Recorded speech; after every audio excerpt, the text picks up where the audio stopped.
So this is the regular select board meeting for January 26th. Call the meeting to order. It's right around 5:30, 5:31 maybe. Do we have any adjustments to the agenda? No. Okay. Let's see. So next would be approval of minutes from January 19th, which was a special meeting 1 week ago tonight. I make a motion to approve the minutes of January 19th, 2022. And I second that. Okay, it's been moved and seconded to approve the minutes of January 19th as presented. If there is no further discussion, all those in favor? Aye. Aye. Aye. All right. Next would be warrants to the treasurer. I'll make a motion to approve and execute the warrants to the treasurer as presented upon completion of review. And I will second. Okay, it has been moved and seconded to approve and execute the warrants to the treasurer as presented upon completion of review. Karen, would you like to run us through a review? I will. Payroll warrant dated January 28th, 2022 in the amount of $22,274.97. The highway department had approximately 13 hours on the holiday. So that was double time. So this is a little bit higher than usual, but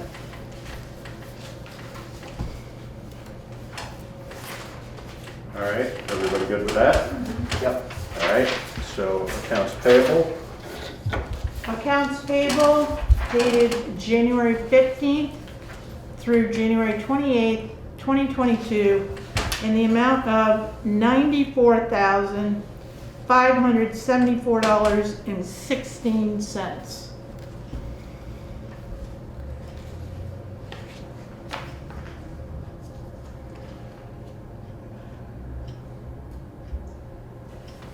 CMRSFP. I'll have to look that one up, Josh. In here too is a People's United Bank. That's for the Ram pickup. Okay. Let me just see what that one is. I don't always know these acronyms. Oh, that's for our postage. So that's money for our postage machine. So because if the board decides to mail Australian ballots, they have to be run through the postage machine. Okay. And GPI, what did we pay GPI for? GPI was for the replacement door down at the fire station because it was not working. You couldn't even get it to open. Yeah, okay.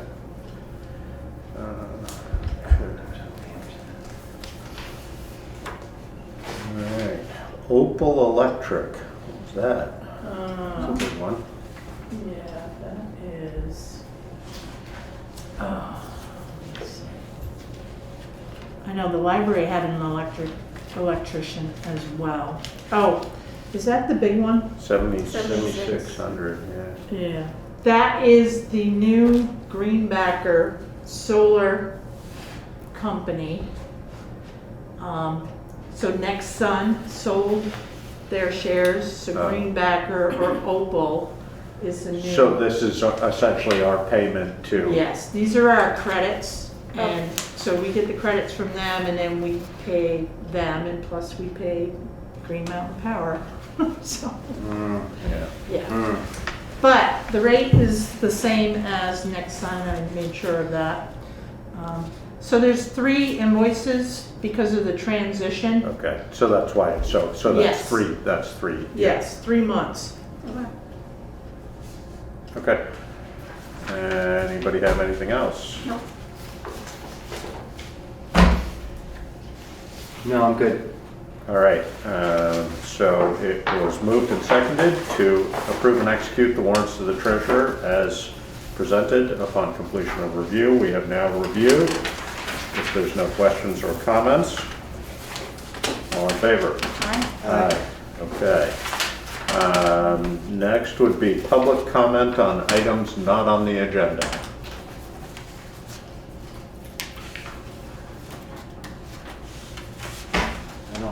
I'm not seeing anything. Can you hear me? I don't know if, are you saying it's public comment time? Yes. Sorry, I can't turn my video on. I'm in transport and I'm masked, so I don't know if you can hear me. We can hear you. This is Jamie Comtois Putney, and I wanted to speak to the playground committee at Putney Central School. Is this the appropriate time? I'm not, why is that a select board item, Jamie? Karen, I don't know if you want to give context because it might be difficult to hear me. Okay, so Jamie called me around 5 o'clock this evening, and so some of the parents are looking at trying to do a scoping study for a playground at the school, and it's roughly about $5,000, and she's looking to have the town assist with this. Now, at the onset, I said, I'm not changing my budget. I'm not putting it in the budget. It's too late. So there are other ways. There's fundraising and there's grants potentially, but whether or not this is a select board item, because it is a school playground, that's something the board, I mean, if you're willing to work with the parents, it's totally up to you. But So, just tell us, is there grant money available, or why would it be? I mean, typically, anything that's on the Putney Central School campus is not town related, so Correct. why might it be? correct. Jamie, can you? I'm happy to speak now, yeah. So a group of parents, including Putney Central School staff, have formed a playground committee. We've looked around at how other schools have updated their facilities. Some folks in the area haven't updated their playgrounds in a long time, and we're at the point where it's time to update Putney Central's. Dummerston has gone through a process of hiring a consultant to support a community collaboration with educators and administrators in the building to look at property use and visioning for how the playground is a component of a larger conversation around whether there's outdoor structures. There's been a number of structures proposed, and understanding that we're within the school district, we've approached the school district for recovery funding. We have spoken to the principal, and we're just at the beginning of the process. And so we're trying to identify about a $5,000 line item to hire a consultant that Dummerston used to begin a consulting process of community engagement and school engagement. So a group of parents have been meeting for a little over a month now, and there was discussion after we did grant research that what we're finding in other places is a collaboration with towns and requesting contributions or some level of commitment from towns in the process. And so one of the other parents said, hey, should we approach the select board? And I knew that tonight was the last night to even discuss budgetary items. And so I said I'd be happy to raise this and talk about the long-term intent of collaborating with the town and seeing if there's a way to be included in this budget now, and if not, that we would discuss possible collaborations in other ways. And an example is a mailer went to all Dummerston families requesting support for playground funds. So that's the update, and I hope you can hear me. Okay, we can hear you. I think that given that our budget is ready to be approved tonight, I don't think, not having had the opportunity to have further conversation about this, etc., my own personal feeling would be I'm happy to help you explore and be supportive to you, but I don't think we should try and insert something into the budget at this moment, particularly because I think our town manager probably would just mow us all down. But if we can, you know, I'm sure we would be happy to try and help support that process in Yes. whatever way we can. You know, if it's, you know, we certainly could sign off on grant applications or otherwise help with, you know, promoting it as far as town fundraising or something is concerned. But I think it's just a little too late, especially with no advance notice, to try and squeeze it into the budget. But I'm sure we can be helpful. So we'll do what we can. Does that sound fair? Okay, thank you. Okay, thanks, Okay, Katie. thank you. Okay, Laura. has her hand up. Laura. Hi, I'm back as promised. Hi. So I guess I'm just checking in. I don't see the 5-person select board on the agenda for tonight. And I did go back and watch the meeting. Karen and I spent quite a bit of time this weekend going back and forth on email, and I really appreciate your time and that you're working on weekends. Karen, you probably should stop that. That's not healthy. But I guess I'm curious where you've landed and whether or not there is going to be any action on this tonight, because I'm not seeing it on the agenda. So the primary action that you Oh, want. yeah. Oh, well, I was probably It's gonna say in the the same warning. thing. It's in the Yeah, warning, Exactly. which is select board item D.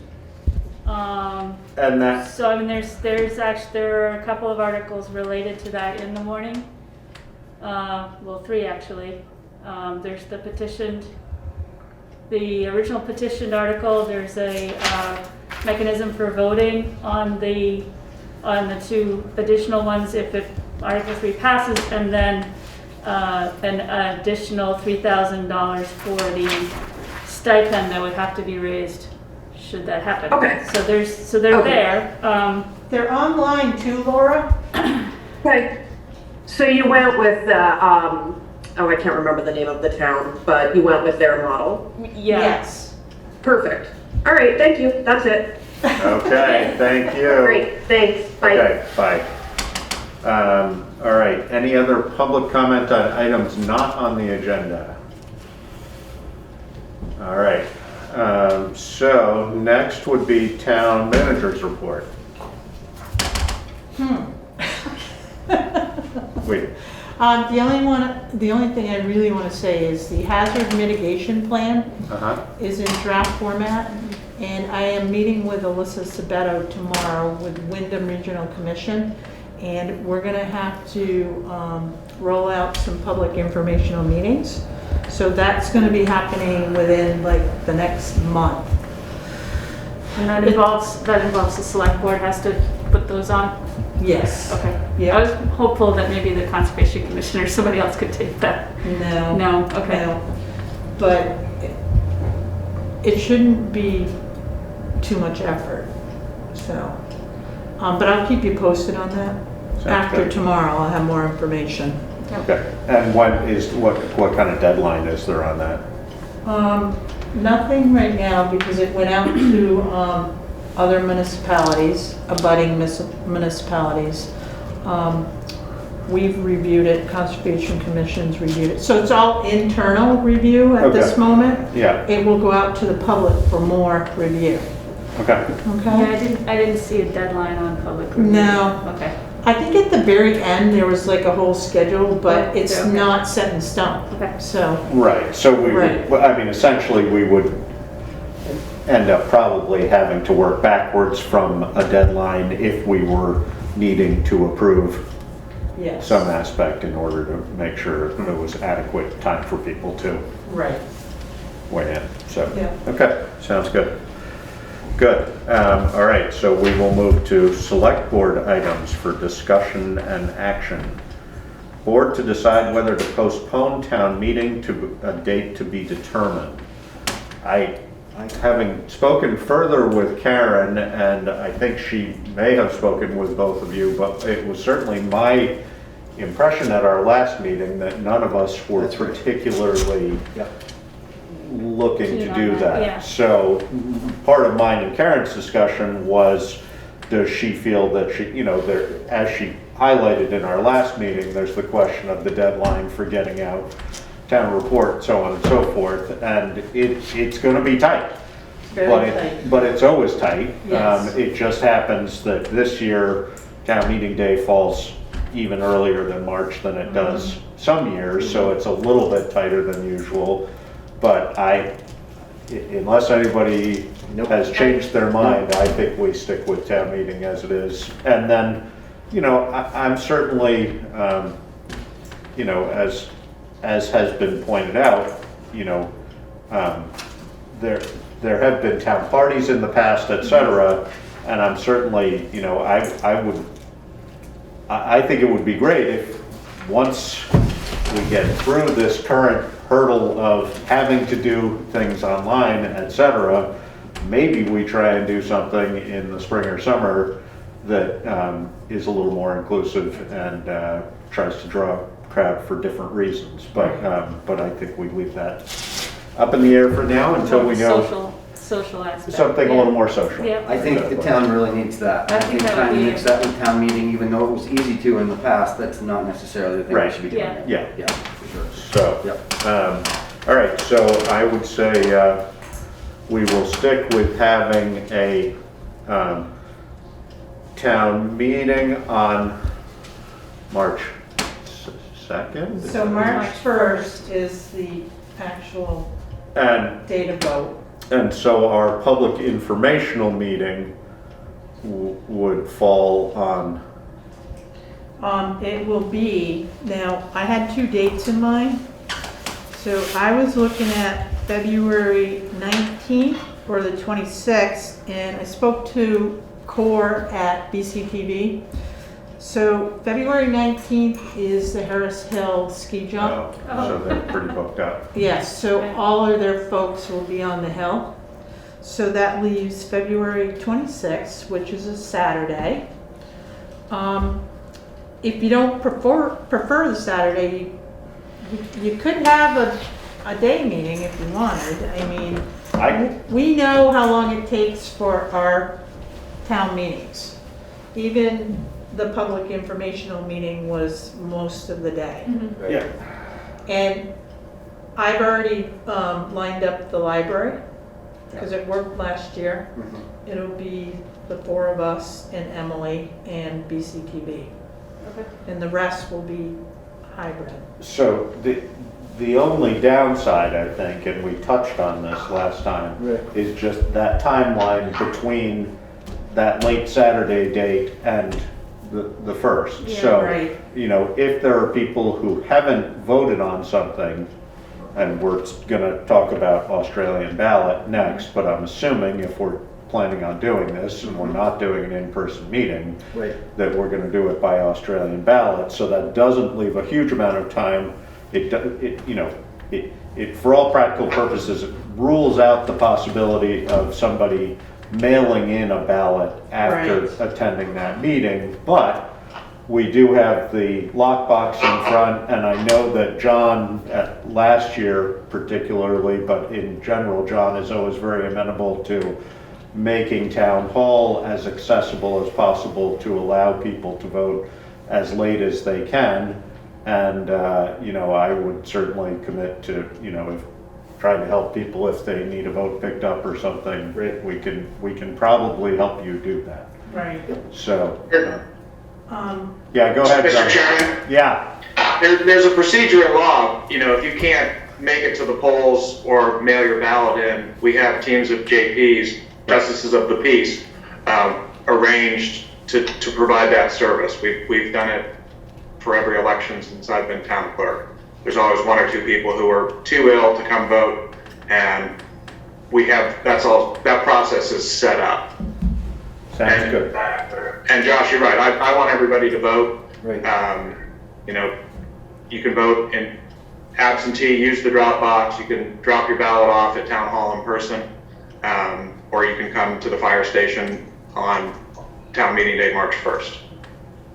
Sounds good. John, do you have any kind of statistics from last year as to how many people did vote early versus how many people voted on the ballot day? There was 698 people voted for town meeting. 40 of those voted in person. Okay, Get it? Good, thank you.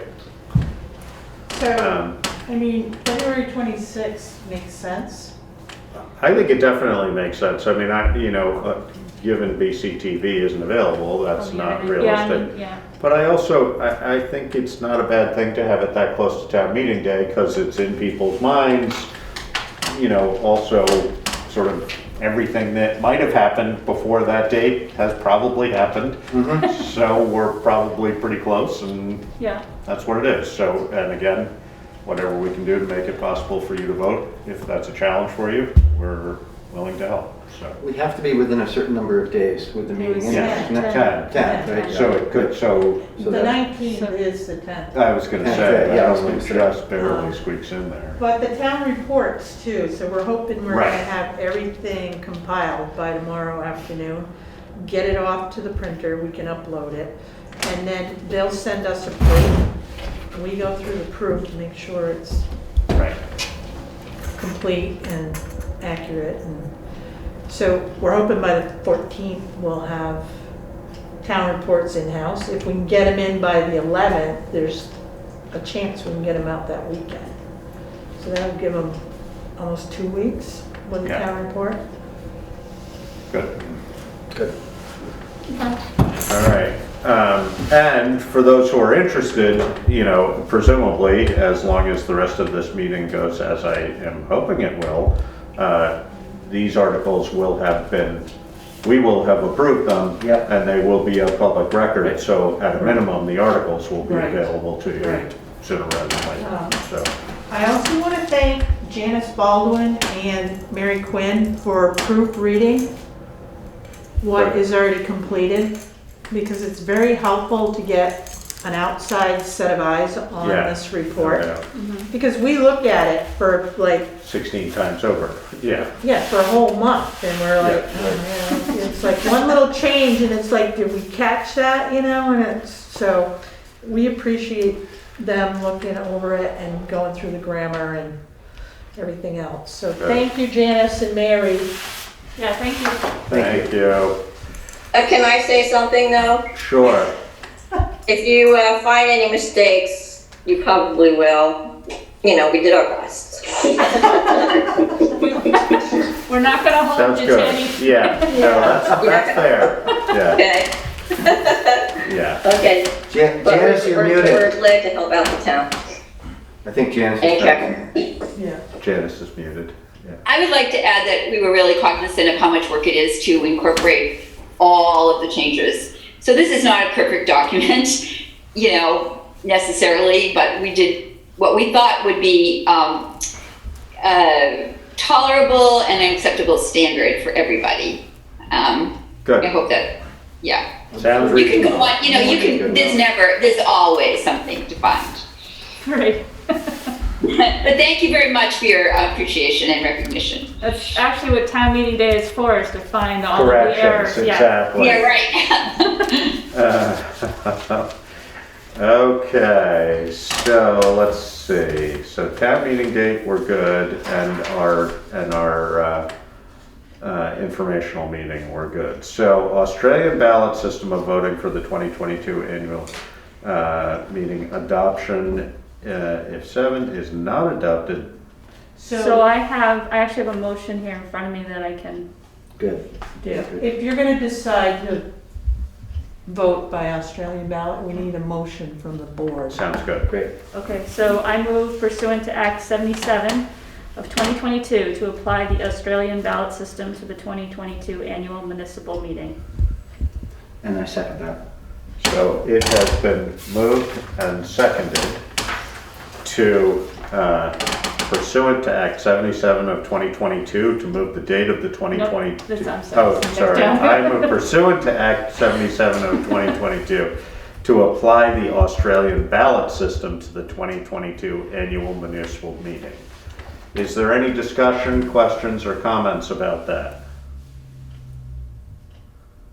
I don't see any hands. All right. Any questions or comments here? No. Nope. All right. All in favor? Aye. Aye. Aye. Good. Thank you. So this and this are the same, right? They are the same, yeah. You're really trying to confuse me. aren't you? Right. Okay. Just pick And one. then that one, yeah. That one's for okay. later. Okay. It worked on this. So discussion regarding date and time for public informational meeting, we've already done that. And Zoom meeting and BCT coverage, you've said you've already engaged on. Yes. Perfect, good, okay, thank you.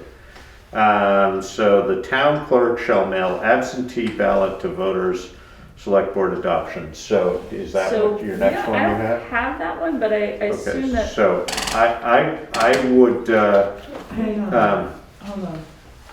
that might have been what this was supposed to be. yeah, I can try to craft one from this. I move pursuant to Act 77 of 2022 to direct the town clerk to mail ballots to all registered voters in the town of Putney. You And have I something second that. better? May I speak to that? Yeah. yes. Can you add, rather than all registered voters, can you, Right. all active, not challenged voters? All We active. have almost 200 voters that the Board of Civil Authority has determined have moved out of Putney. Okay. And Karen, do you have a? that's consistent with the act. And that's the way that the state did it for the general election, and that's how we did it for town meeting last year. So I'm just gonna ask, before we get a second, can you write it out, I'm Eileen? gonna try. Yeah, I move pursuant to this act. Just instead of all registered voters, all active voters. Mail, oops. mail an absentee ballot. Absentee Let me see if that- ballots To all active voters. to all active, Active and unchallenged, John? Sure. unchallenged voters. Of the Anything town- else of the town? of Putney. The Okay, this is town of Putney's kind of apparent. well, Hey, Not for some. I could mail it to everybody in the state. And what exactly is apparent about it? yeah, exactly. All right, here's what I have. I move pursuant to Act 77 of 2022 to direct the town clerk to mail absentee ballots to all active, unchallenged voters of the town of Putney. And I second that. Perfect. So it has been moved and seconded as read. Are there any questions or comments? Yes, Laura. I'm just reading the agenda here, and it keeps talking about 7B.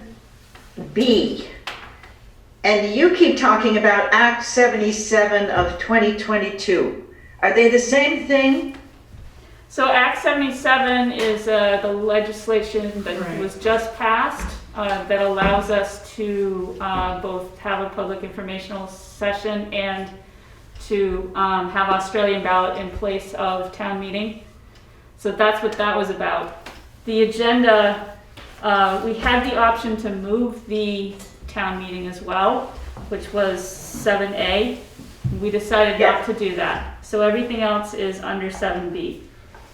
Does that make sense? So, and all of these, since we, the select board, voted to approve item number 7B, which is the Australian ballot system of voting for the 2022 annual meeting, all of these are subject to that. So we did adopt 7B, so now we're going through all the others. Does that make sense, Laura? Yes, and does the adoption of 7B put us right in good correspondence with Act 77? Yes, it does. Yes. Yeah, that's what I thought. Okay. Yeah. Thank you Thank for you. clarifying. Okay, so we moved and seconded but didn't vote. I correct, don't we have think we not voted. So it was moved and seconded to have the town clerk mail absentee ballots to all Active. and active, unchallenged. not challenged. I my chicken Yes, scratch. okay, sorry. So it has been moved and seconded to direct the town clerk to mail absentee ballots to all active, unchallenged voters of the town of Putney. If there are no further questions or comments, all in favor? Aye, good, thank you. So another one, if 7B is adopted, town meeting warning article reviewing it, actually, that's regardless of 7B, I think, because we're gonna do this, but since we Well, I did, guess this is the it all falls deadline, on the so- same, Yeah, exactly. This is the So- deadline, yeah. All right, so we have Articles 1 through 16, and I'm assuming these were posted in a package somewhere for people to view if they chose to, Karen? Good. It's online. Okay. I don't think we want to read through all of these. I will just state that these were vetted through Larry Okay. this afternoon. And the only changes were just like language. So in any article where it states, like number 4, this Article 4 shall have no effect. So it had stated something that will not apply. Because it's So- contingent on Article Yeah, 3 Article- passing or not. Right, passing. Right, and that's the same, Article 4 and Article 5, both Yep, fall to yep. that. So, just so we're, Yep, go ahead. if it's all right, I'm gonna read those 3 articles, because Perfect. they're the ones that Sure. were sort of up for discussion. So, the first one was the article that was petitioned, and that was related to electing, potentially having a 5-person board. So Article 3 reads, shall the voters of the town of Putney pursuant to 17 VSA 2650B approve the election of 2 additional select board members in addition to the present 3 members, thereby increasing the total membership of the select board to 5 members, with each additional member to serve 2-year terms. Okay, so that's how that article was presented, totally appropriate and correct, and would essentially change us from a 3 to a 5-person board. So next, in addition to that, and this was some of the discussion that we touched on last week but wasn't particularly clarified, was then how we sort of manage that from there. So if it is approved, that if Article 3 passes and we change from a 3 to a 5-person board, then in the next article, shall the voters of the town of Putney authorize the select board to set the date of a special election by Australian ballot within 60 days from the date of this vote for adding 2 new select board members. Pursuant to statute 17-2650B2A, 1 new member will serve 2 years and 1 member will serve 1 term. The 1-year term converts to a 2-year term at the 2023 town meeting. Anyone interested in being elected must submit a candidate consent form with the town clerk not later than 5 p.m. on March 21st, 2022. And then just the clarification that this article shall have no effect unless the voters approve Article 3. So I'm just going to explain that. The reason that sort of complex language about switching to 2 years and 1 member serving 1 year is so that the premise is that 3 select board members will be in staggered 3-year terms, and then the additional 2 select board members would be staggered in 2-year terms, one of them to be elected each year, so that there's a sort of a constant turnover. So that's the only reason it reads that it'll be 2 new people added, but one of them will be reelected after the first year, is so that it gets it on that staggered version as opposed to 2 new elections each year. So that's what that's about. And then Article 5, shall the voters of the town of Putney authorize an increase in the general fund budget of $3,000 for stipend of $1,500 to each of the 2 newly elected select board members. So that's pretty self-explanatory. If we had 2 new select board members, we would have to have money available to pay the stipend that they get on an annual basis. So all of that makes sense. Are there any questions related to that? Not seeing any, we will keep moving on. So there's the other articles. I mean, the first one was choosing town officers, second one, trustees, public library, then the three that I just read, and then the Article 6 is related to allowing cannabis retailers in town. Let's see. So 7. And so 7 is also related to that. It's an integrated licensing of cannabis controlled from the Cannabis Control Board. And then there's authorize the general fund budget, authorization of the highway fund budget. And then there's a question, Article 10 is about transferring money that at this moment is technically surplus Yes. monies. And we would like to add that to the Highway Capital Reserve Fund, which we established at last town meeting. And in order to do that, we need voter approval. So there's a request for that in the amount of $92,350. And then Article 11 is, shall the voters of the town of Putney authorize the select board to purchase a new highway truck at a cost not to exceed $175,000 to be paid from the Highway Capital Fund. So Karen, just this Article 11 should. Right. So we're adding 92,000, but that wouldn't give us 175,000 in the fund. Well, in the budget is the $145,000 that's going into the capital reserve fund. Okay, so as long as the budget has Yes. passed, so this, Yes. should this read, this article shall have no effect unless the voters approve Article 10 and Article Pass the budget. Yeah. 8? Actually, 9, right. You're right, it is 9, sorry, yeah. Um, I don't know. Larry, Yeah. so- Larry went through this, so. Yeah, And he asked about, so the 100, because we had an article for 145,000 and said it's in the budget. So if the budget doesn't pass, then this doesn't move forward. If the So budget it doesn't mean it's- probably doesn't- ought to state that. So, but Article 10 is the, taking the fund, taking 92,000 and putting it in the Right. reserve Right. fund. So if 10 And- doesn't pass, then 11's not gonna happen. And if 9 doesn't pass, then 11's not gonna happen. Right, right. So it probably should have, it should probably say that. This Not article in. should have no effect unless the voters approve Articles 9 and 10. Yep. And 8. No, 8's different, because that's the general fund, and everything else is Right. highway Okay. fund. Is that adequately confusing? Yeah.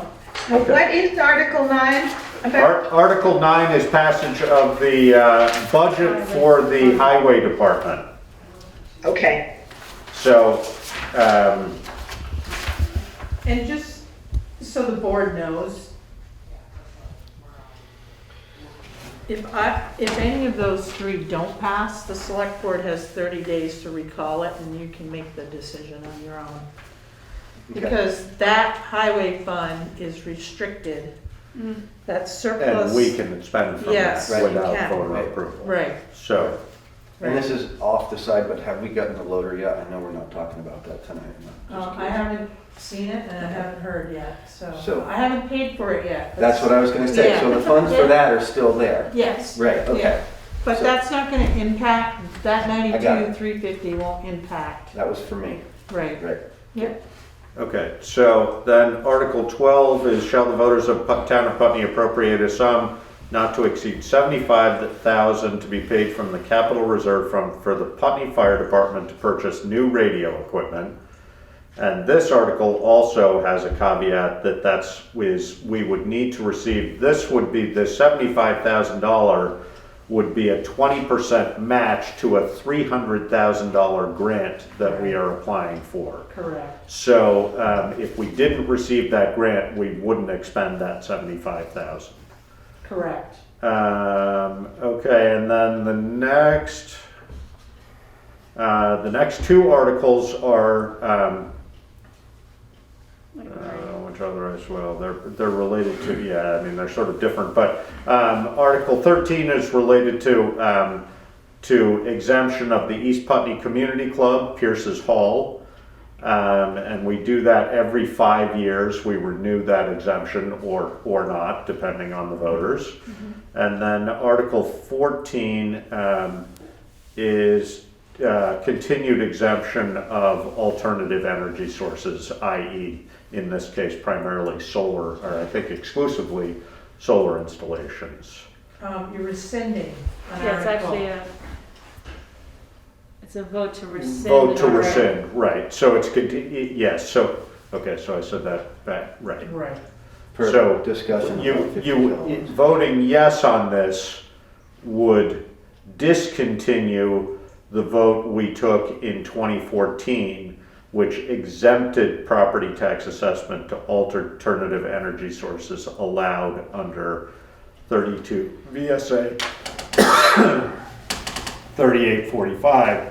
So just to be clear, so people know, that is only for solar installations in excess of 50 kilowatt. Correct.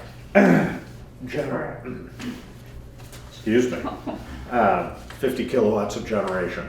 So it's basically that's not residential systems. That's The larger that's the solar larger farms. commercial systems. Correct. Okay. Jamie has her hand up. Jamie, Yeah, I didn't know, is this the time? sure. What are you asking about?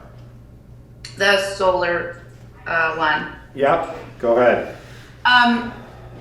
I think it was in 2014, our family became aware of a community solar project we thought was community solar. It ended up being a Colorado-based company that has owned 3 solar farms in the state of Vermont. It's declared bankruptcy. Yeah. And we didn't want to deforest our property, so we invested in this solar farm because we were told we couldn't put solar on our land without taking a lot of trees down.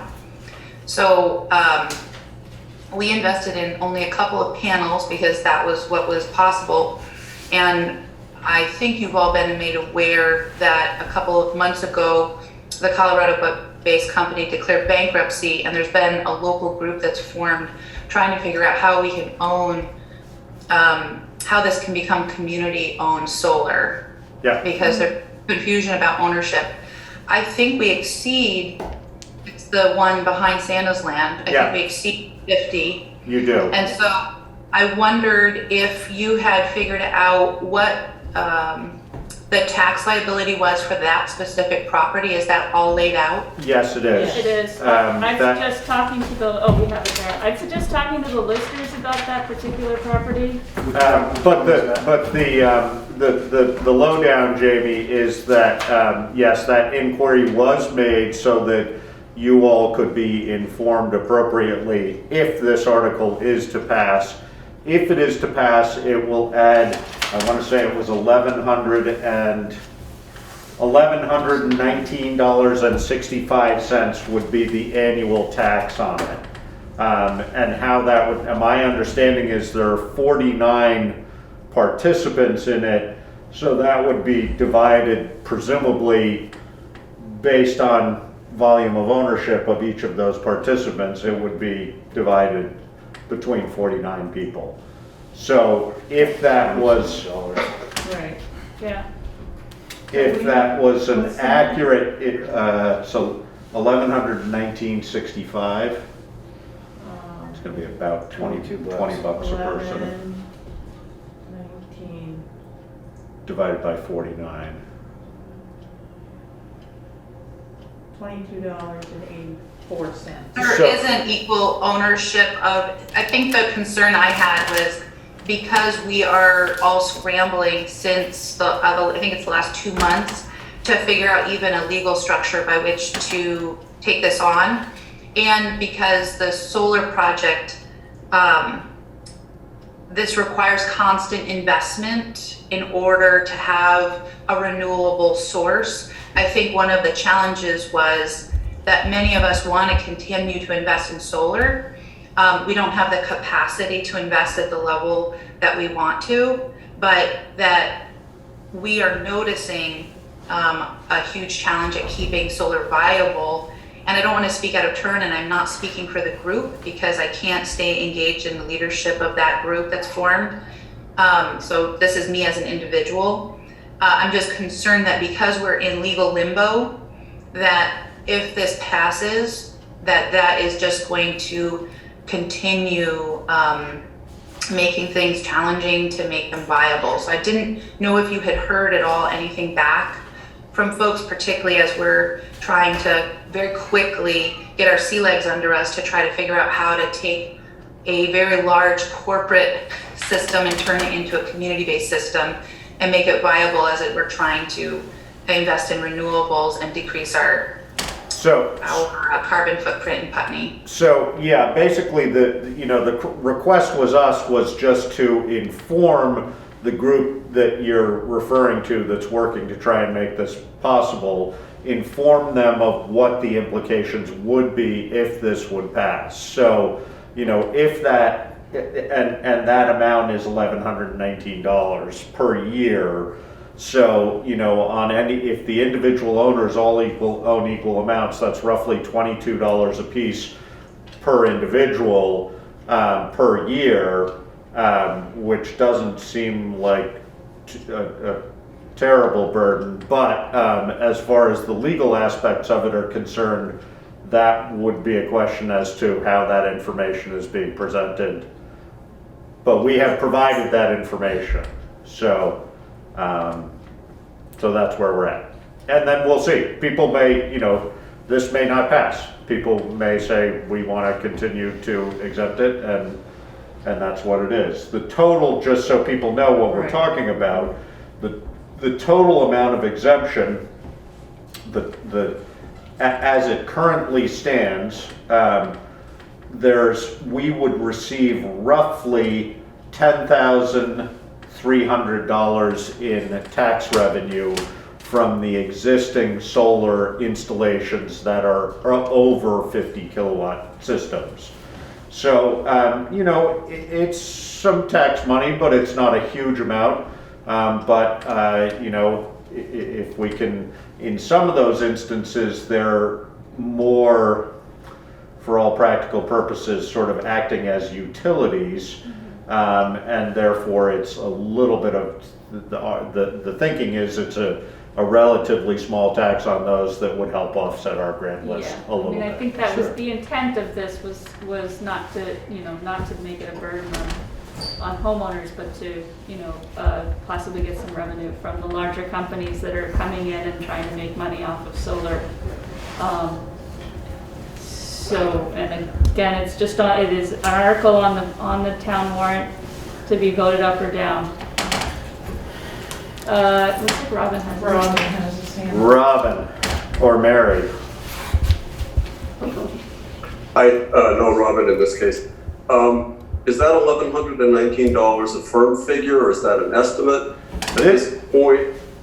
It's a firm figure based on the most current data we have. So, until we get approval of the grand list, things like that, presumably that could be adjusted a little bit, but from our perspective, and that is only municipal tax raised, but it's not subject to educational tax. So that should, Robin, be a very close estimate of what it would be. I would guess within a handful of percentage points.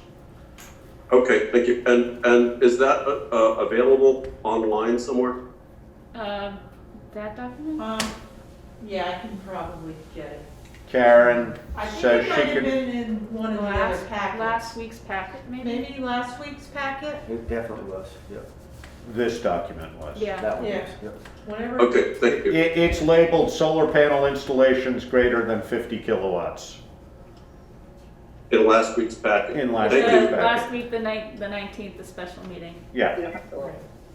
No. All right. Thank you. Yeah. Okay, so then Article 15 is Non-binding. it's Not 15? Oh, 15. 15 is Sorry.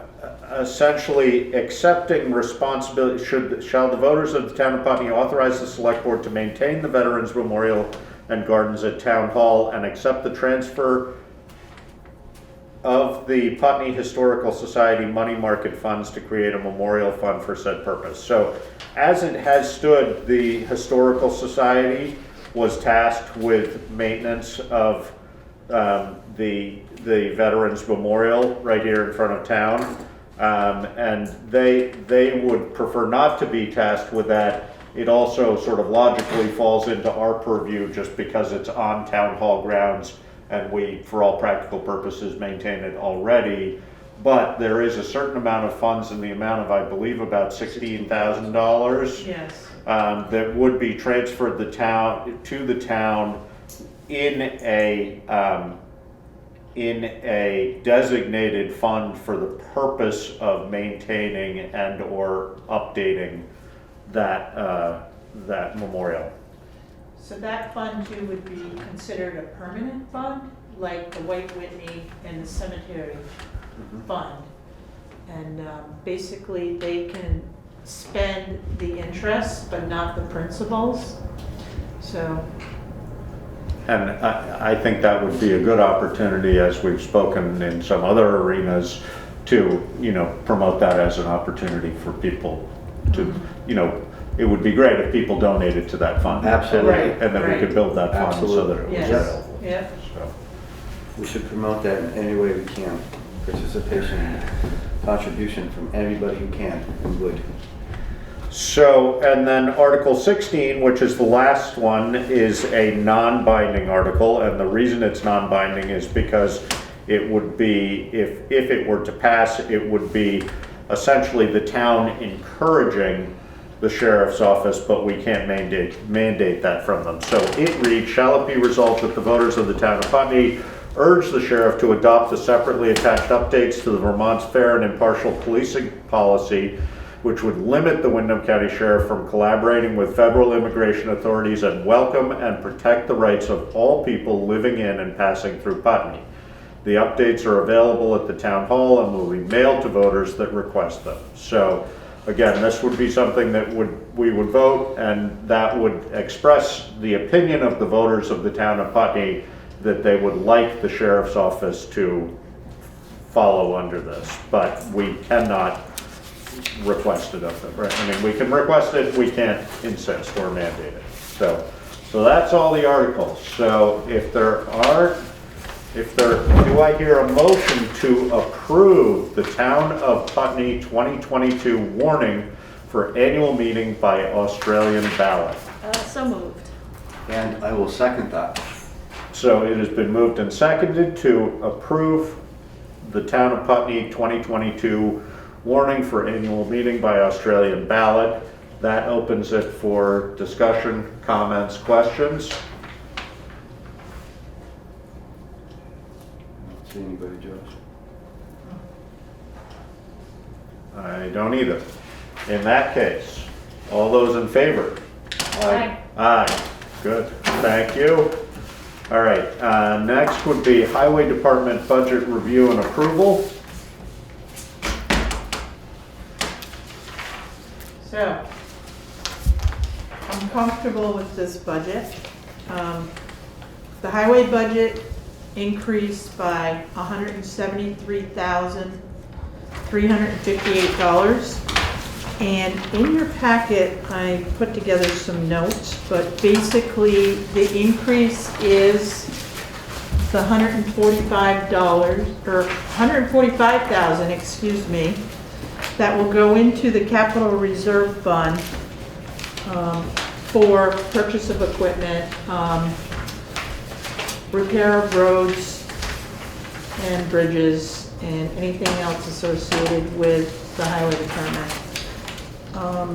The other significant increases were salaries.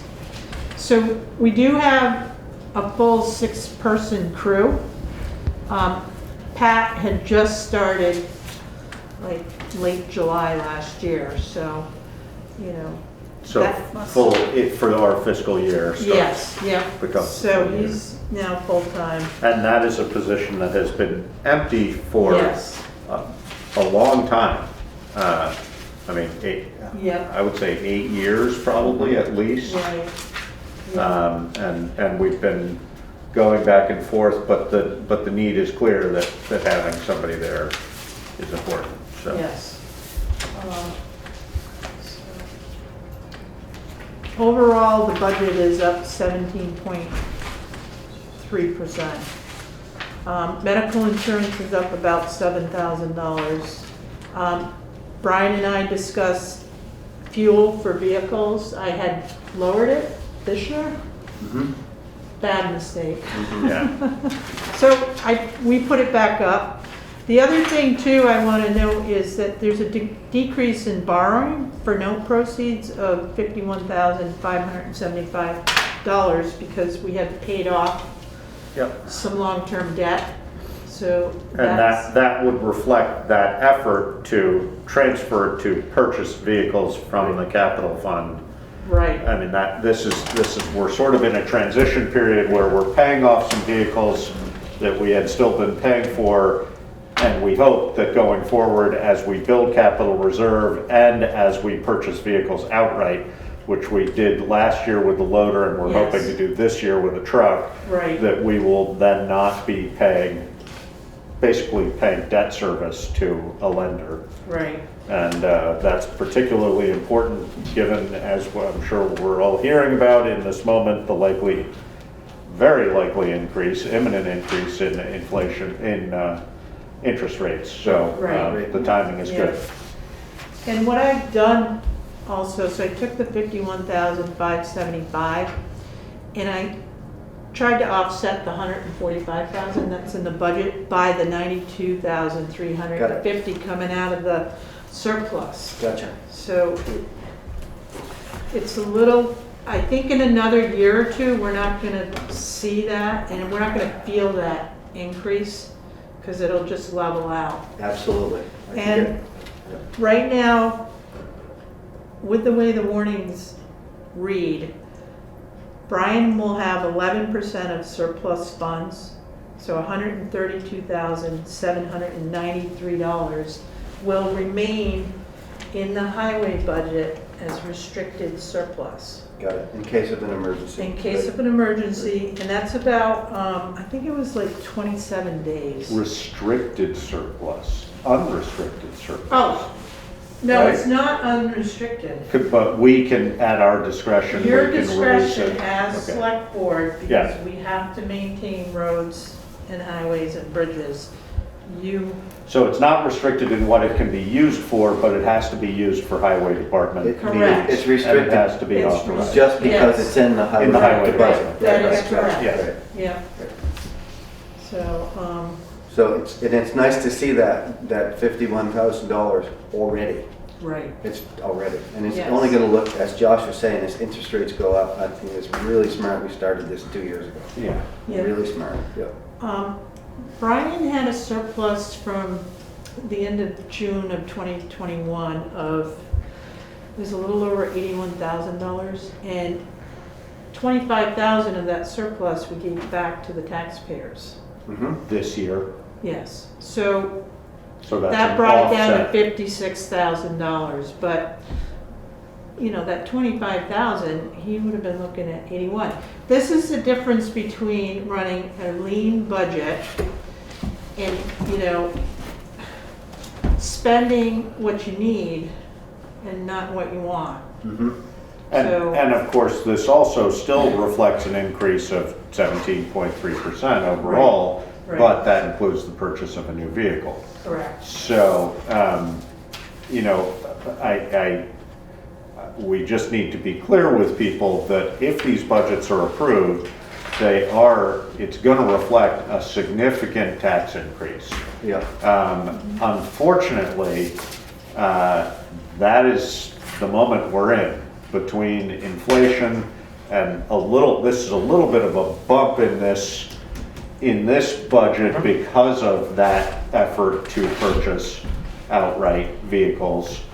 But the other thing that we're acutely aware of, it's a higher cost of living adjustment than we typically do. But the reality is that I think most people are aware that inflation is very high. So, we are adjusting the cost of living up by 3%, but the projected cost of inflation is roughly 6 to 7% in the moment. So we're not even quite keeping up with that, but our hope would be that inflation will level out and we will be able to keep giving cost of living adjustments that are appropriate over time, as opposed to going up and then trying to have to draw back on it in the past. So, but there is going to be an increase in the budget this year. No, significant increase in both general fund and highway department budget. That's a reflection of the moment we're in. Yeah. And I wanted to make a comment about what Karen said too, is that you were right about keeping your budget to what you need and not what you want. And the efforts that Brian has put in, I want to throw in a plug for Brian, and over the years of doing that, created that surplus that we have to work with, and this bump would be a lot higher without that money to work with. Yes. So, and the more we can do that in all budgets and everywhere, the better. Yeah. So tighten our belt. Yeah. And I do want to make a comment. Over the last 3 years, I've tried to level fund both budgets. Yeah. And I just can't do it this coming year in '23. If we want to get around the curve, we have to start changing some things, putting some policies in place, and starting to put money in the reserves. Yeah. But I think I'm certainly aware in my personal life, and I think we're all aware that things are just getting more expensive, and that's Right. reflected in this budget. I mean, everything across the board, from fuel to electricity to cost of vehicles to, just Insurance, virtually everything. salaries. Insurance, health, so on. Yeah, It's all just increasing, and there's nothing that we it's out of our have no control over that. Right. So, We have no control over that, but the efforts we've made to try to offset where we could offset has kept this has lower kept than it it would from have being been. worse. Yes, Yeah. exactly, and I want to thank you for that. Yes, Thank you very definitely. much. Yeah. So, I did some research. I went back like almost 20 years to 2004. And I looked at their budget back then, and it was like 1.2 million. This budget for '23, for the general fund is about 1.4. Yeah. So that's 20 years, did you say 20 years? almost 20 years ago. Yeah, Wow. so it's like, Well, that reflects how low interest rates have been for how long, basically. yeah, Yep, so, yep. But it's And that's ending. it's just not going to stay. Yeah. No. no, And we're also, appropriately, we are playing catch up on salaries, et cetera, and we've been doing that for a few years now. But the reality is, if we want to be competitive and we want to pay reasonable wages to our town employees with all the benefits, we need to be competitive, because otherwise it's a tight market out there right now, and employees will look elsewhere if we aren't paying them appropriately. So we're looking at that as well.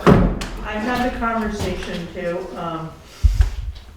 in '24, so in September when we start doing budget talks again, I'll be looking at salaries, because the state of Vermont will pay a driver right now at $25 an hour.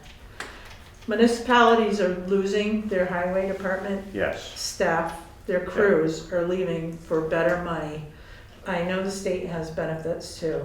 Right. And That was my question. so if we want to keep good staff, Yep. We have to keep up. employees, We we're have to gonna keep have up. to keep up with Yeah, it. and that's true. I mean, that's Yeah. true in private hiring as well, that people are paying a lot because they have to, because Right. because it's such a tight job market, so it's just Yeah. getting more competitive. So I completely agree, if we And want to hang people- on to good staff. People are headhunting too, Yep. so it's reality. Yes, Laura, go ahead. Thank you. All I want to know is Brian's last name. Brian Harlow. Okay, that's what my guess was, but I just hear Yep. the name Brian and I'm not sure. Thank you. Yep. Wrapping up the mask. All right, So that's about all I have for highlights on the highway department. sounds good. So we'll wait for David and then we'll vote to approve that. Yeah, we do them separately, I assume. Highway in general. Yeah, I would, Yes. yes. Okay. That's the other thing too, going through everything, so Select Board has adopted two budgets, the general fund and highway fund. So the library and the water and sewer, Are included. no, well, the library The library is included. included in the Right, general right, right, fund, right. but the board doesn't approve their Right, budget, right. so. Yeah. Right, okay, yep. Okay, so do I hear a motion to approve the highway department budget for fiscal year 22-23, correct? Yes, 22-23. Yes. As presented. So moved. I'll second. So it has been moved and seconded to approve the highway department budget for 22-23 as presented. Is there any discussion? Doesn't appear to be any. In that case, all those in favor? Aye. Aye. Aye. All right, general fund budget. General fund budget was a bear, but there was a little hiccup. I went to the library meeting last night, and there was an adjustment made in their budget, and I had to change a few numbers in our general fund. Okay. So basically, the library, they had a budget increase in their budget of $6,792. So that's a 2.98% increase overall. So the total town appropriation from the general fund to the library operating budget will be $193,792. And that is in the general fund budget And, on page I was just gonna. 12. 12, okay, thank you. And that's an increase of 47.92 over last year. That is correct. Right, okay.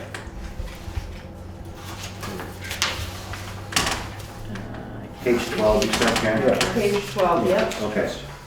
Oops, I have two of everything, I guess. You're lucky. We wanted you to double check everything. Thanks a Double lot. check, you're I double don't- checking. I don't have a page 12, okay, well. Backside of, Here, it's in the library one, it's in the library one too, on the library card, Yes. on page 1. Don't be difficult over there. I'm sorry, I'm just trying to. I know, Here, there's a do you lot want of to see mine here? Go ahead. I'm Yeah. sorry, there's a lot of papers. Okay. So overall increase for the general fund is $130,438. It's a 9.69% increase overall. In this is 3% cost of living raise, which was in the highway budget as well. Yeah. Salary increases of $27,766. This budget also reflects a grant manager contracted services of $31,200. Health insurance increased by $10,025. Wyndham County Sheriff's Office contract increase of $15,000. Cemetery appropriation increased by $4,200.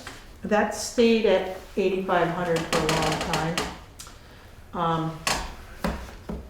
They do need an increase because of the cost of, just maintenance, like Maintenance, trees yeah. and Right. bushes and fence mending and stone cleaning. So I did add $4,200 to their appropriation. The social agency appropriations are in here as well at 54,000. Let me see. I have a typo. $54,255, so that's an increase of $5,477. And that's just because both budgets it's figured out with went up. Exactly. Right. Okay. And we have no new borrowing for capital expenditures, which is a good thing, but. And the general fund surplus is 100,709, which is unassigned funds in case of an emergency, and that reflects a 7%. 7% of what? Of our Of budget. the total budget. Okay. Yep. So again, that's low compared to what our auditors want to see. Yeah. They want us And- to see a 330,000, Well, right? Isn't that what we were figuring? 30% is what they like to see us at, but, so for the general fund, we average daily almost $3,700 in expenditures. Yeah.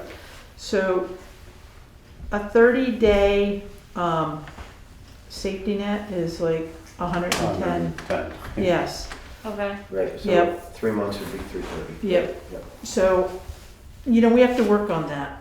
And again, just because it's in a budget, do we need to spend it, That's one way to have surplus at the end of the year. We need to be looking at other revenue streams. We need to be looking at tax stabilization policies and anything else that's going to help the town build some accounts. Mhm. And, I mean, we're in the fortunate position of, the auditors would like us to have that basically in case of an emergency, we need to cover expenses for a period of time where we don't have income. We're in the fortunate position of being a responsible, well-managed town. So in lieu of that, we can pretty readily go out and borrow money if we have to. Right. However, once again, given the inflation and interest rate that we're going to be running into, that would get expensive if we had to. So that's sort of the buffer, is to say, okay, well, we're going to keep this money set aside for an emergency, and that would prevent us having to borrow money at whatever percent it might come along at. We haven't been too worried about that for 20 years because those interest rates have been low enough so that hasn't been too much of a concern. But Right. going forward, the more we can have set aside, the safer we be. So we talked too about actually putting it in the budget to try to start to build that account at a rate that wasn't too burdensome, but Yeah. actually built it, and we hadn't gone too far with that yet. But Well, and particularly this year, Right. because our increases are already going to be significant, we Right. don't want to add to that. Right. Maybe, hopefully next year, if the increases aren't as significant, we might be able to build that reserve a little bit. But- All right, good. So the bottom line is, right now, we're looking at a tax rate increase of 11 cents. More like 12, if I round up, it's 12 cents. I don't know what that looks like yet. I meant to ask Jordy to give me some, figures on like 100,000, 200,000, 300,000. So we had some idea. I know the school district voted last night. I thought I was gonna have like a rate from them, but I don't have it. Maybe by tomorrow, maybe by the next meeting, I can have it, and we might have a complete picture. Full educational rate? No, but that still has to go to the state.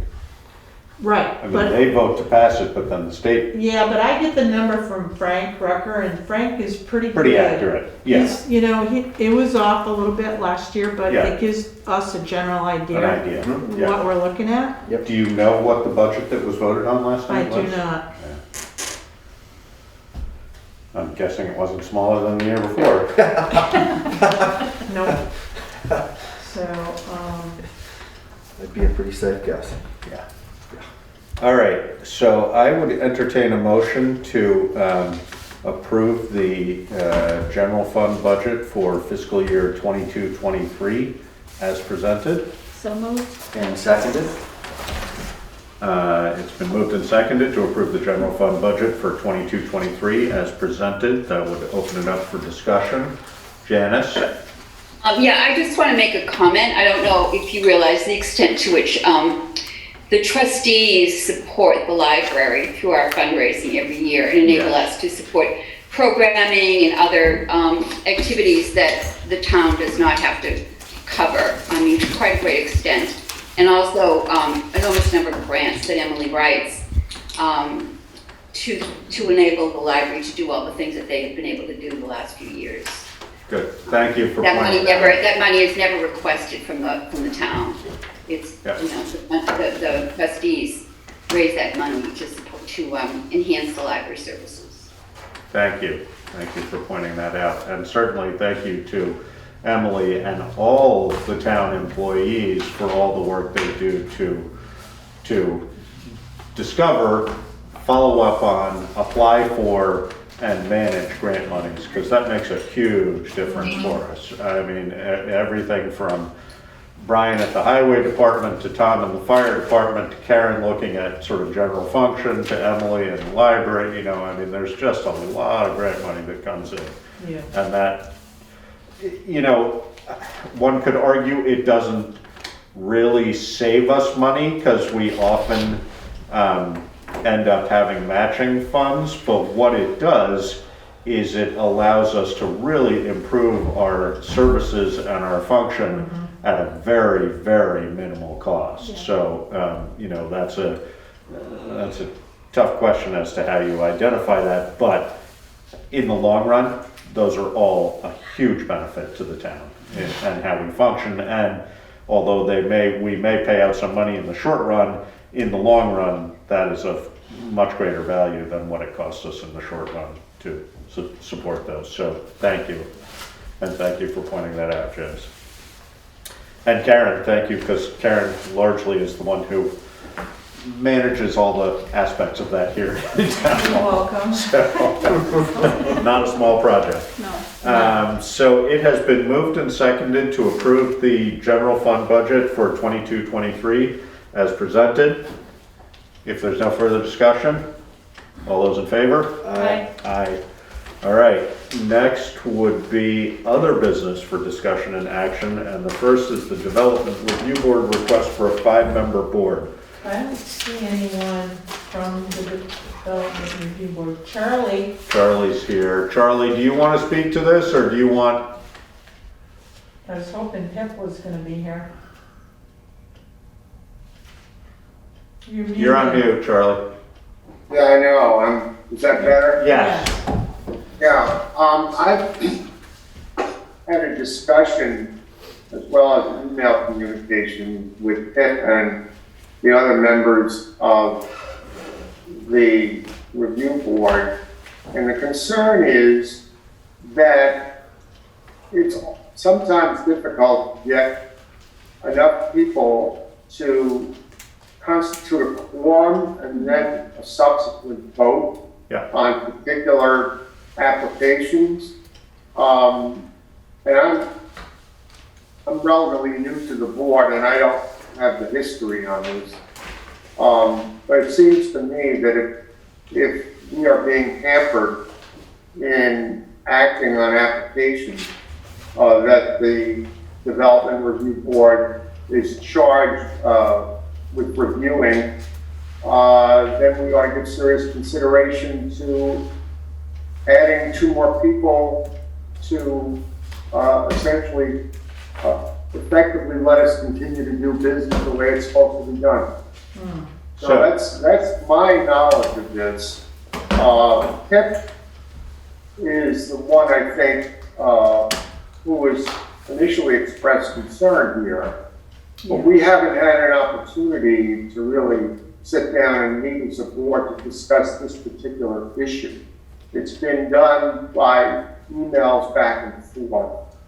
And so I would feel more comfortable having Pip and Wayne and and Jim and Mary weigh in on this, and they could probably add some more perspective because of their experience.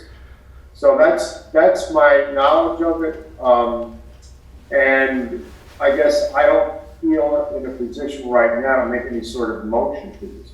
Right, thank you. So how many members do you have right now? They have 5. We have You have 5. 5 now, okay. But back in 2008, Yeah. this board created the development, well, not this particular board, but the select board created the development review board With a board of 9. with a board of 9.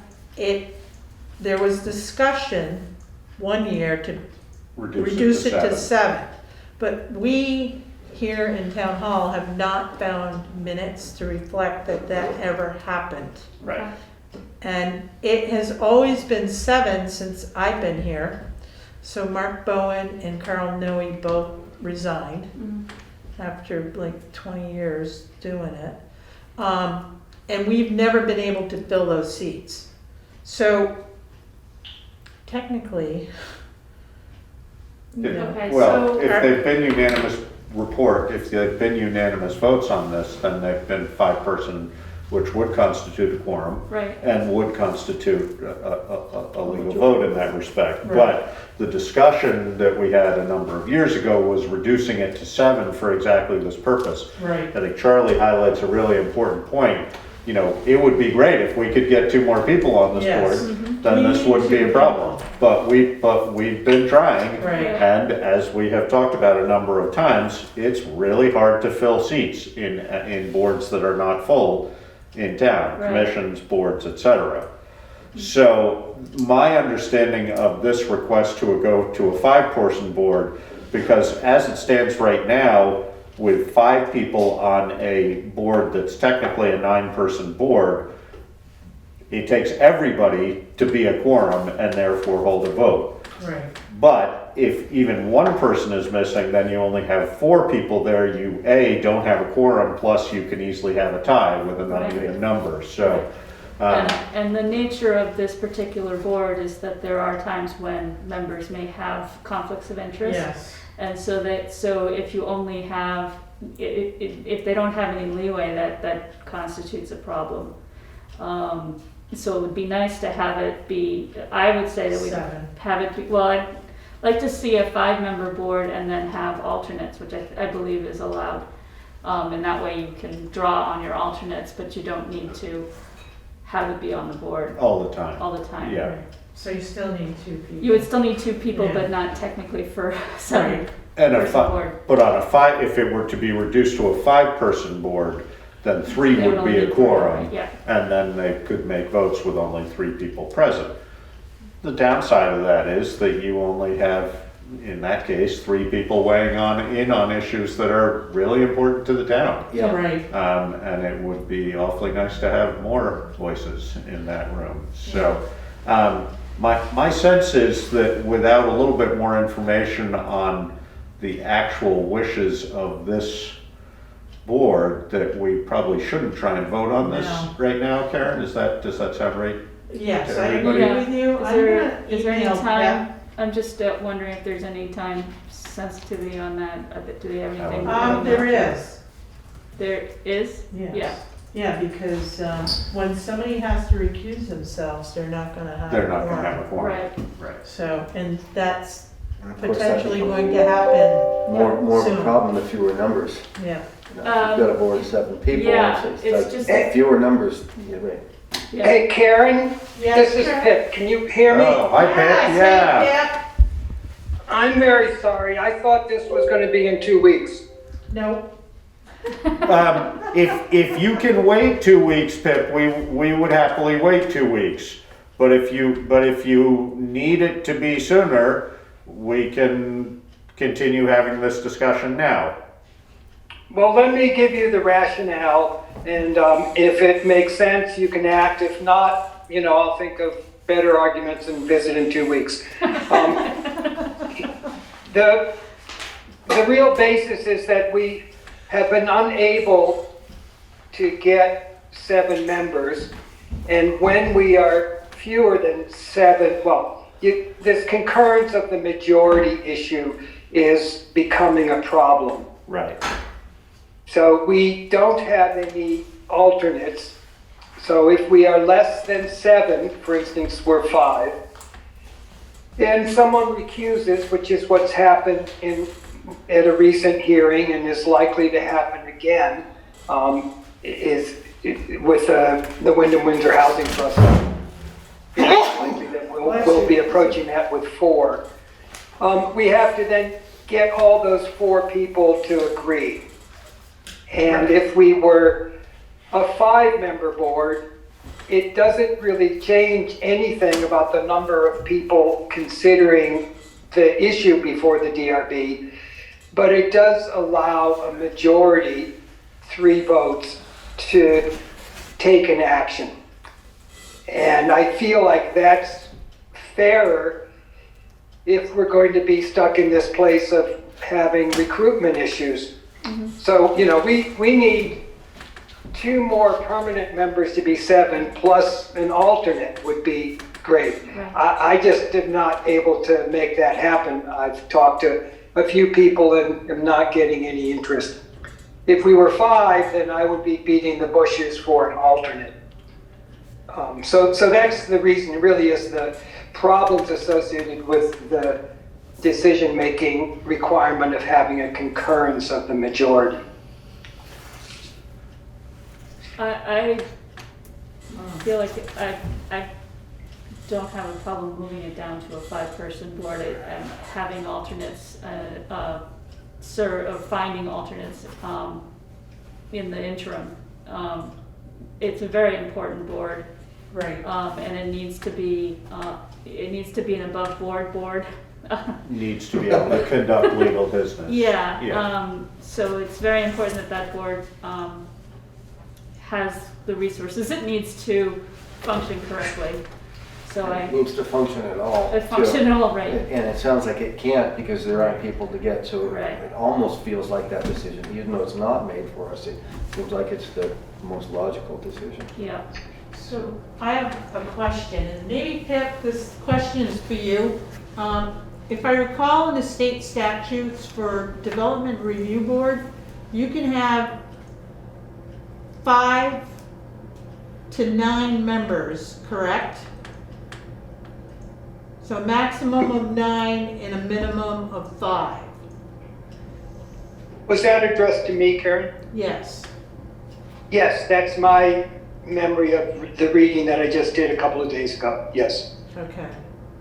So if we do the 5-person board with the alternate, and then we ended up with a couple extra people, right? We would be in better shape. So do we want to limit that number to 5? Should we just state in the statute and have it? So, not having read that statute myself, we need to establish whether it is a 5 or a 9, or it can be. I mean, I think the question I'm having right now is if we have what's been approved as a 9-person board, but we only have 5 people present, Yes, then it takes all 5 of them to be a quorum. correct. But if there are only 5 people sitting, I mean, in theory, a quorum is a majority of the current membership. So, in that case, 3 would constitute a quorum. Right. So right. we wouldn't have to actually switch. My only concern with decreasing this number, and I have no problem doing it for practical purposes and for the reasons you highlighted. I think if it's what we have to do in order to make it legal, it's a little bit of a concession on admitting that we can't even fill a 5-person board. Exactly. And I think that's too bad. I think that, anybody who's out there listening right now to this discussion, hey, this is a problem that we're having. And, we need to be able to have people on committees. And, if we're gonna, when do they then, well, I mean, apparently statutorily 5 is the minimum, but, Right. what happens when we're then down to 3? Well, yeah, and this is a very, this is not just, this is not just the Energy Committee, which can go silent for It's not even months the at a Energy time. Committee, right, exactly. So Yeah, this is a very important Right. board that we need to have for the town to function. yeah. And I completely agree with this frustration that I think we're all feeling, that it's been very hard to find people willing to serve on very important boards. That being said, I would like to make it so that this particular board can function in the meantime. Well, right, and that's what I'm saying. I'm guessing, and again, I haven't read the statute, so I don't know, but I'm guessing that a quorum is constituted by the percentage of the current membership, not by Yeah, the designation of the side of the board. But I could be wrong. Right. So, I mean, Pippin, I guess my feeling would be, We may not have to change anything. we may not have to change it, Exactly, because if right. there's only 5 Right. members, We can- they if can you still wanna- function legally. I don't know, Wow. that's a question for Pet. Right, You know, so- Into that. So my suggestion would be that unless we need to do this tonight, and given that Pip was thinking it was 2 weeks from now, my guess is we don't need to do this tonight, that maybe we table it till our next regular meeting Okay, Yep. I'm looking and into it be some better more. informed. Okay. Does that sound fair? Yep. Jamie has a question though. Jamie, go ahead. I just wanted to share, Jamie Comtois, Putney. I just wanted to share that as somebody who has really enjoyed serving on a town committee, who was removed from a town committee, I personally know the challenges of serving on committees or raising alternative viewpoints, and the political consequences of that in Putney.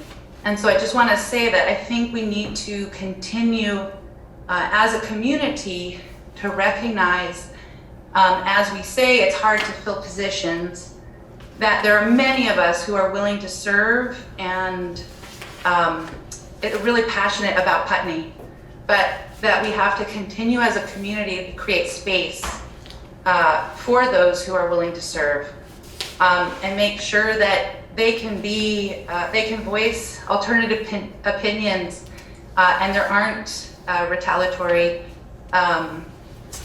behaviors. So I think I just want to share that because I've heard this concern repeatedly in public meeting, and I wanted to share an alternative viewpoint because I saw a tremendous amount of volunteerism within Putney Mutual Aid. I see it at the food shelf. I see it in so many places in our community, and it's just really humbling. So I want to continue to raise all of these amazing volunteers that we have in our community, and the willingness of people to give of themselves. Thank you. Point well taken. Thanks, Jamie. I also have to say that we don't get that many people coming forward to serve on town committees and on boards. So, there is a lot of volunteerism in town, and we all appreciate and respect that. But we need those people also to be coming to the town and filling those vacant positions in town positions, which tend to be they're big commitments, but they're important commitments. So, Karen? I just wanted to make a comment. Perhaps we should be looking at stipends for some of these boards. I know that's a hard pill to swallow, but we need people on the development review board. Otherwise, zoning's not going to happen. Things are going to, it's. I don't know that the amount of stipend that we're gonna offer is gonna make it the incentive enough. If Well, it someone- can't be any more than what you're getting for a Well, stipend. Well, none of yeah. us are here for the money. I know, I I know that. but, so, And we shouldn't be. right. Right. and I know there's a lot of people out there, with qualifications to sit on the development review board, And, there is a learning curve to it, as Charlie will, attest to, but, it's a good opportunity. Yeah.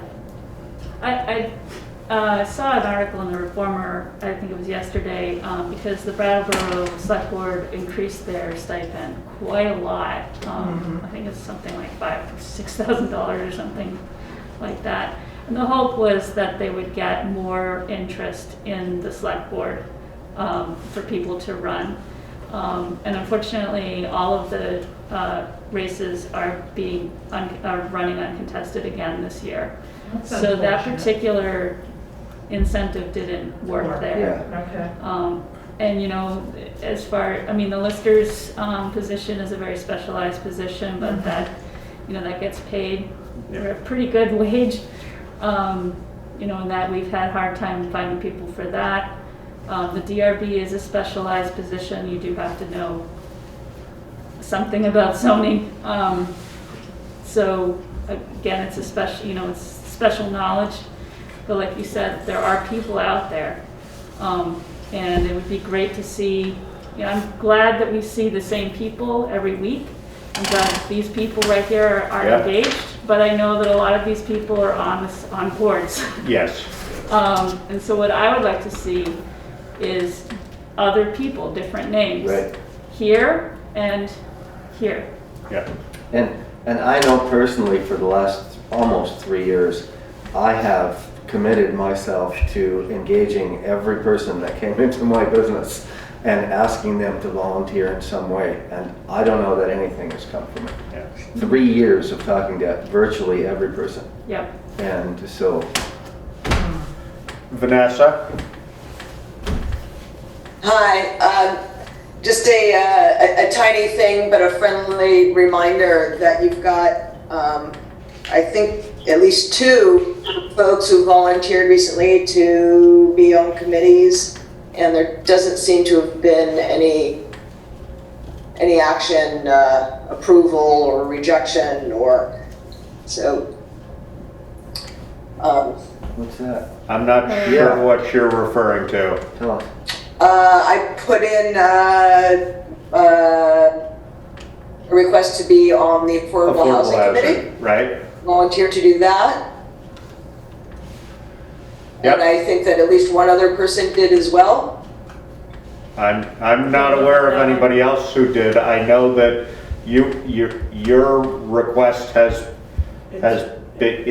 being reviewed. We wait for the Affordable Housing Committee to weigh in on it, and I'm sorry if you feel like that hasn't been addressed, but it's just in waiting at the moment. Part of that is just the fact that this is about the busiest time of year it could be. Yes, we are aware of your interest, Vanessa, and I'm also aware that you're currently serving on another committee, and I appreciate both of those things. Yep. But that's not acting on it. It just hasn't happened right away. But it's pretty limited. Not a lot of people putting themselves forward. So. If I've been looking at the town website, and if I don't know who designs and maintains it, but there was some pretty simple tweaks that would help, I think, direct people to what's needed and how they could engage. I'm happy to sit down and go through some of that with anybody who's interested. I think that would be great, because I know that, you know, I'm pretty sure that Karen is probably the one maintaining that, and Kim has. Or Kim. Well, Kim has. everybody has a lot of hats here. I don't think there's anybody here that has a lot of website design experience, and so that kind of, if you have that kind of expertise, or even if you just have suggestions, I think that would be really great. Yeah. Okay, so Kim Monroe, I'll sit down with Kim one day. I'll reach out to her directly. Okay. Cool. So- Thanks, Vanessa. Thank you, Thanks. Vanessa. Select Board, folks, this is Pip. I think that the conversation about the 5-member DRB is being postponed till next week, or 2 weeks. is that 2 correct? weeks. Yeah. Yep. Okay, good. Then I'll pick it up. I'll talk to Karen. My reading of the legal stuff is limited to guidance that I had from VLCT, and it's not clarifying it. So we'll clarify it with the lawyer and then get back to you. Thank you. Perfect, thank you, Bev.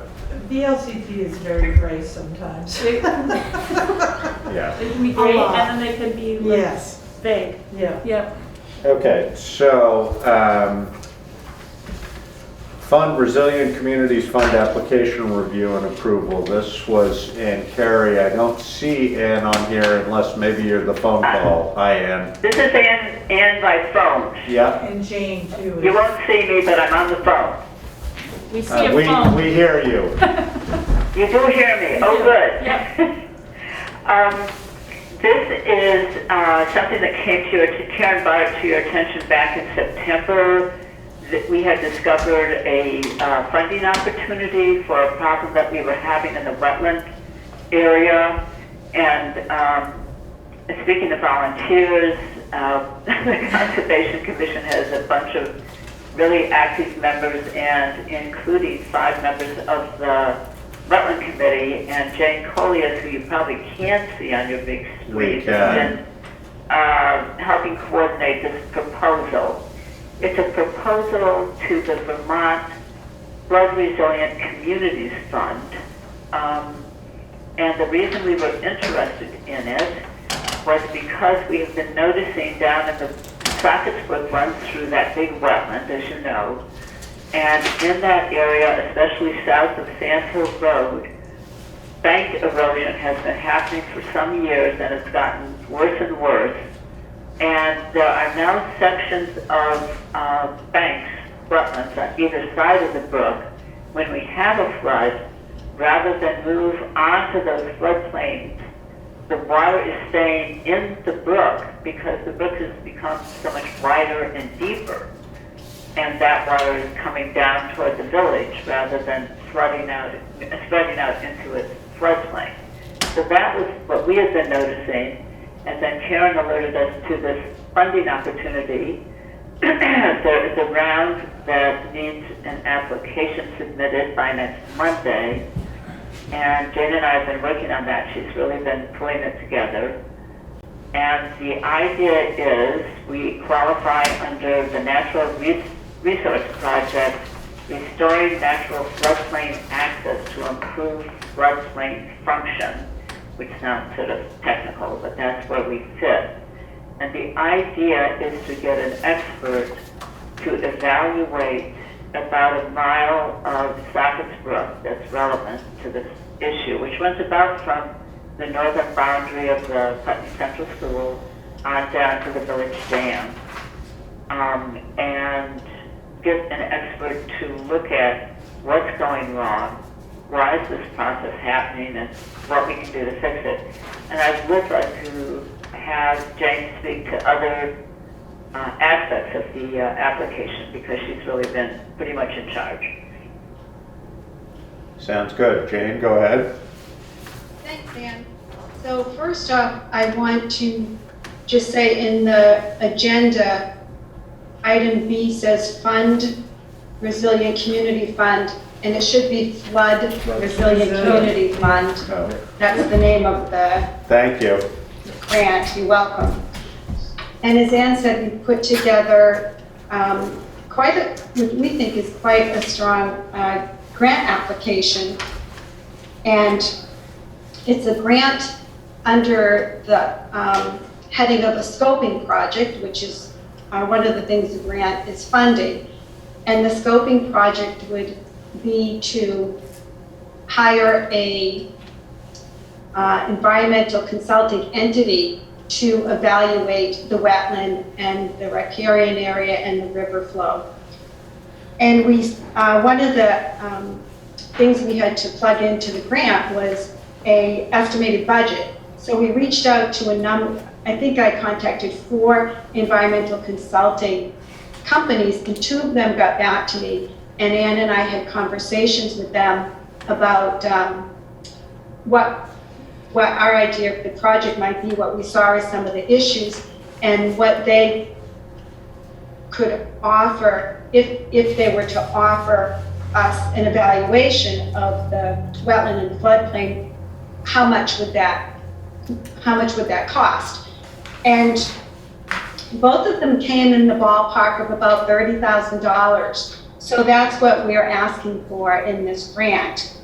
And I'll just run down a few things that both of these consulting agencies said they would do or would be included in an assessment. Things like watershed delineation, stream geomorphic assessment, bridge and culvert surveys, GIS assessment, analysis of channel and floodplain condition, flood storage and sediment attenuation, restoration of riparian and aquatic habitats, projects and proposals to improve the floodplain function, channel stability, and water quality as we know the town well is located in that area as well.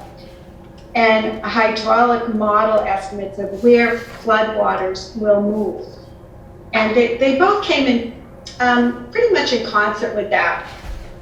So that's basically what the grant is, to acquire the money to hire an entity to evaluate the stream and the floodplain function. Thank you. So Karen, are you, is this something you have the time and capacity to, It's already done. okay, so you're looking for select board approval to submit that, is that correct? That is correct. Okay, so do I hear a motion for the select board to approve submission of a flood resilient communities fund application? So moved. Seconded. Yeah. Okay, is there any further discussion on that? I just want to say thank you to the Conservation Commission for doing all the legwork on this application. Good. Makes a huge difference. It made a really big difference, and I appreciate it very much. And this is like, they took the bull by the horns and they did the work, and it was very helpful. And I'll support any board or commission or anyone in the community. If you're willing to do that legwork and bring it to us, that was very helpful. Thank you, Jane, for all your work. Yeah. And Ann. You're welcome, and we really appreciated your support. Thank you. You're welcome. Yeah, no, and this is sort of what I was alluding to earlier, Yes. that, you know, across the board, Right. grant monies, that, you know, there's no question that this is money that we might not otherwise spend, but that even if we have to spend a little bit to do a match on this, and we didn't talk about the match, but, you know, even if we do, we're getting a lot of value for that small expenditure in what it can do. So, And in case like great this, it money. might even be insurance for the future for us having Absolutely. to spend a large amount of money on something we prevented. Yes. That we could have prevented. Yeah. Thank you. Just to clarify, to Jane and Ann, I believe this grant is 100%. Is it? Is that? Yes, it is. Yes. Good, so there's no match on this one. There is no so match. We definitely like that. Yes, Well this money was part of, as I understand it, part of the American Rescue Plan Act. Yeah, good, thank I you. think that's right, Jane. All right, so it has been moved and seconded to approve the Flood Resilient Communities Fund application.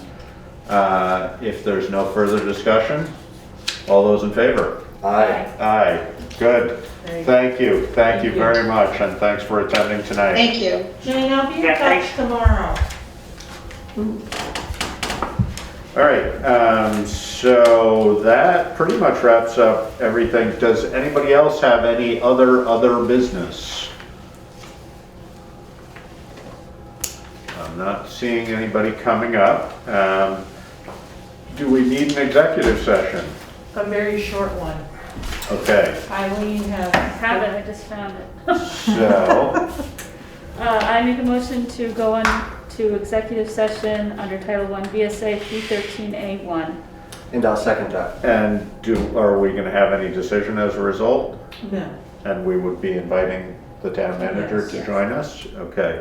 So it has been moved and seconded to enter executive session under VSA 313, Title A1. Is there any discussion? No. All in favor? Aye. Aye, okay.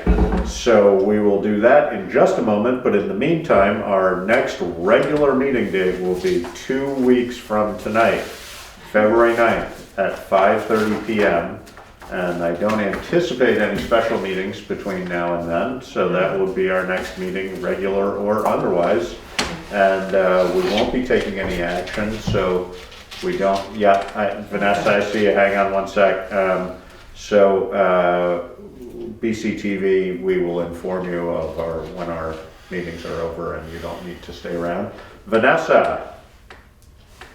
Hey, so special meetings. There are a whole lot of questions and concerns around the Windsor Housing Trust projects. I've got a lot of folks who have been reaching out to me, being told by one board or another that they have to go to the select board. Select board saying we have to go to other boards and committees. There's just a whole lot of confusion, a lot of questions, a lot of concern. Enough that I would like to put in a request for a special select board meeting to allow public discussion of the proposed project. My guess is that it's not our purview, Vanessa, but I think that I'm happy to follow up with the affordable housing folks and perhaps with Pip on that and see where the appropriate venue, if there is one that has not already been made available, what that would be, and see what we can do about that. But, you know, honestly, the select board has all but nothing to do with the decision-making process related to Wyndham Windsor Housing Trust. So, since it's in process right now, I think we should be very careful about stepping outside of that process. So, I don't know what that means. Right now it's before the Development Review Board, and that is probably where it should stay. and that's not our purview. And Right. I can't think of anything other than the only exact thing I can think of is sewer and water approval, but that's separate and comes under, and then also when it comes to their Act 250, we have the option to weigh in, and I don't know where in the process that is, but typically something like this would not spend much time in front of the select board because it's just not our purview. So again, I'll follow up and find out about that, but. Conflicts with the town plan, conflicts with the climate mandate, water credits, parking and traffic issues that they are, that aren't being addressed. I mean, there's a lot of different aspects. It's hard to imagine that none of it goes under the select board, since you guys are the only real decision-making. Yeah, all of that is either zoning, planning commission, development review board. The climate mitigation piece would be under the energy advisory committee, and I would invite you to read their last minutes about that. It's just not part of this is not something that should be coming before this board.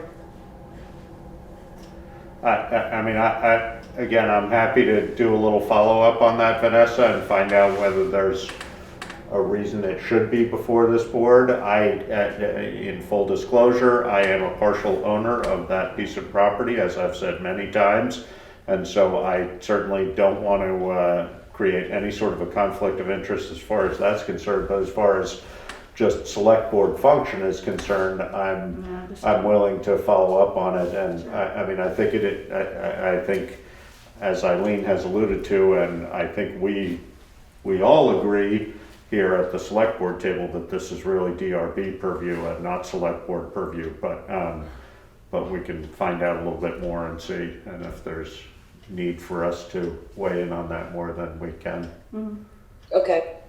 I've got a few various aspect, I can forward you some of the stuff, some of the questions that have come up, so you can see if any of them are select board purview.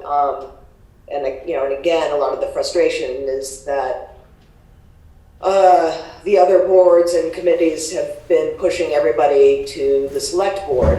And then they get pushed back again to the other committees. So everybody, it's kind of. I don't know why any other board would be doing that. Yeah, and I've been on a lot of these meetings. I'm on the planning commission. That is not my memory that people were pushing things to the select board, maybe for specific items.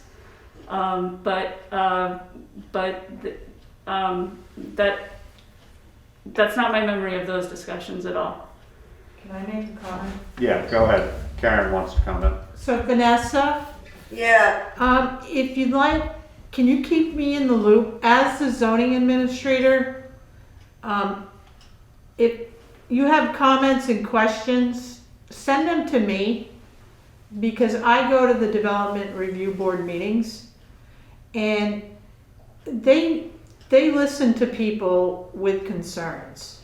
And when we review an application, before the permit is issued, they evaluate everything in the zoning regs, and conditions can be set, on specific projects.